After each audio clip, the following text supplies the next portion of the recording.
afternoon, everybody. Game Time Brian here. Checking in on my lunchtime. It's a little later. Don't really have time for lunch today. A lot of mail going on. A lot of mail for a Monday. So, just wanted to reach out and honestly, just touch on the topic of the day. I didn't want him to do it.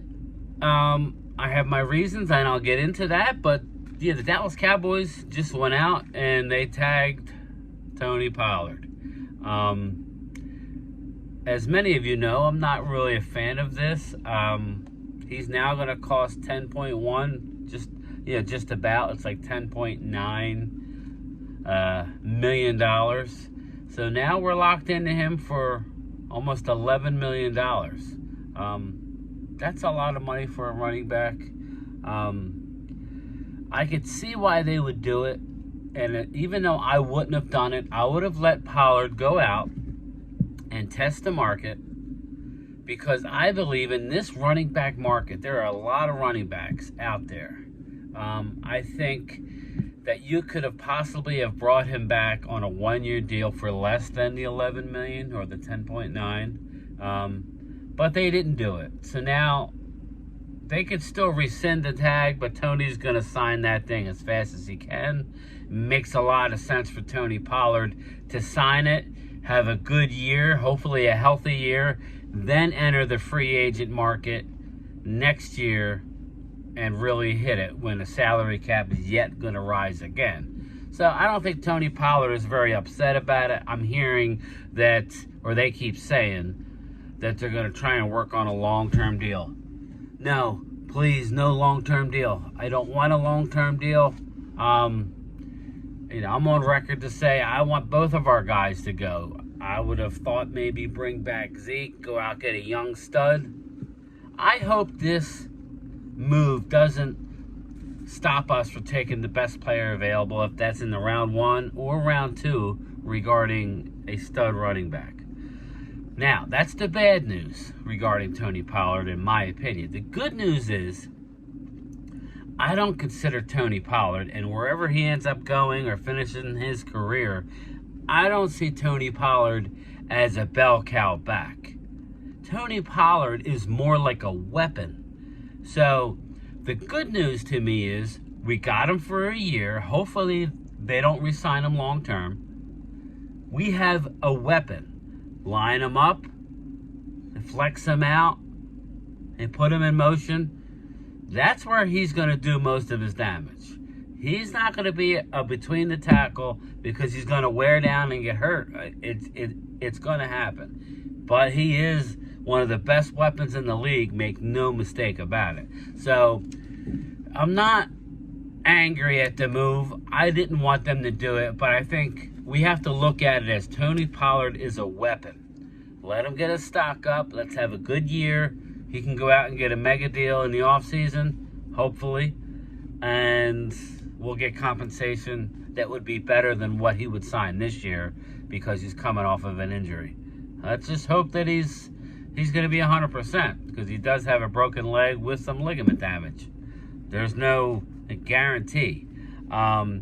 So I think there is some good news in the fact that he's a weapon.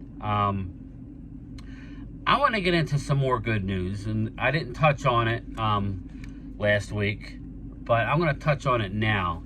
I actually love the move that the Cowboys did with Terrence Steele. They tendered him a second-round tender.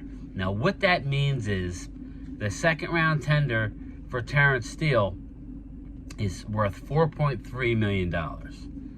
I'll take that every day and twice on Sunday. $4.3 million for Terrence Steele is a bargain, okay? Here's how it works, though. He could go out and shop himself if he wants. If he doesn't want to, if he wants to go out and shop himself, he can. And like whatever offer he signs, Dallas has until April 21st to match the offer. Okay, so and if we decide that we don't want to match the offer, well, then we get that team's second round pick. So I like the move. because I really like Terrence Steele. He's ahead of schedule, so they say. He should be ready for training camp. Bring him back on a one-year deal and then sign him to a big deal next year, or we have a right to match somebody else's offer for Terrence Steele, but they would have to give up a second-round pick, and this draft is pretty big with offensive tackles. Guard is kind of, there's not many guards in this draft, but tackles, especially right tackle, they're a nice amount. So I'm not sure a team is going to sign Terrence Steele coming off a knee surgery and want to have to give up a second-round pick. So I love that move. I think we give Dallas credit for putting that on him. I don't want a long-term deal yet. I want to see him play again at a high level. So that's good. In my opinion, the Tony Pollard, the $10.9 million, and they're talking about bringing Zeke back. They're seriously talking about bringing Zeke back. I still think both of them. I think Zeke has a chance to stay longer than Pollard would, assuming he comes back this year on a lesser deal. I still think we're going to go out and get a running back in this year's draft. We're going to have to. I'm hoping it's some of the guys that we talked about, and we're going to be doing some more mock drafts. I might do some tonight on my channel, Game Time Brian on YouTube. Go check it out. I might do some before Mark Holmes is live at 9 o'clock. Maybe I'll hop on at 8, for a half hour or so, and we'll do like a few mocks just to get familiarized with some of the names that are going to be available for us. I don't get too caught up on their grading system because they have guys rated too high and some guys not rated high enough. But the Pollard deal basically says bye-bye to me for Dalton Schultz. He's walking. They have made no attempt, from what I'm hearing. And I'm hearing that the talks between Donovan Wilson and Leighton Vander Esch are not progressing like, there is not. They started the conversation. It ended quickly. I don't blame Leighton. He wants a bigger long-term deal, and Donovan Wilson played himself into a long-term deal. I really want Donovan Wilson back, but there's only so much money to go around, and we're going to see, because we need to get below the salary cap by the 15th, okay? So you're going to know, by this time next week, you're going to know how many guys that they're releasing, who they're restructuring, but they have up until the 15th to get under the salary cap. And by adding another $10.9 million on top of it, with Pollard, we're $18 million over as of now. So we can easily get under it with a Dak restructure.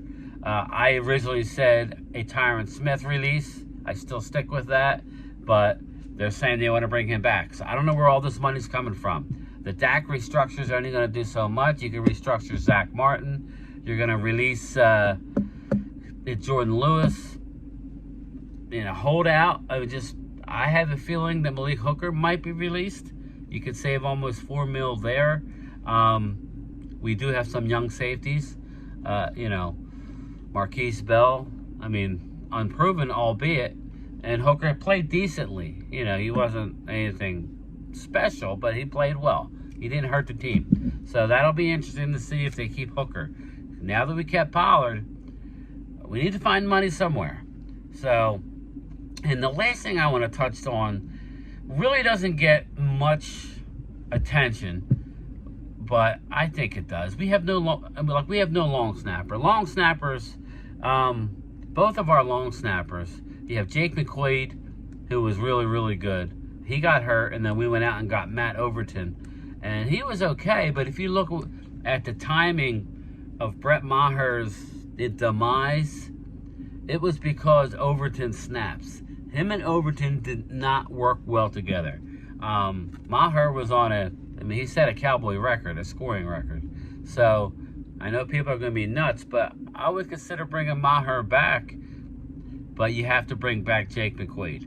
I thought Matt Overton, he did as well as he could have coming in on a pinch. But you see how valuable like a long snapper really is. And I think Jake McQuaid is one of the better ones in the league. So I know that's something that's off the radar, but it really did affect us last year. So bring back Jake McQuaid, maybe bring back Maher. I mean, a good field goal kicker does not grow on trees, people. But that's my lunch rant for today. Thanks for listening. Game time, Brian. I will check you guys out later. Peace.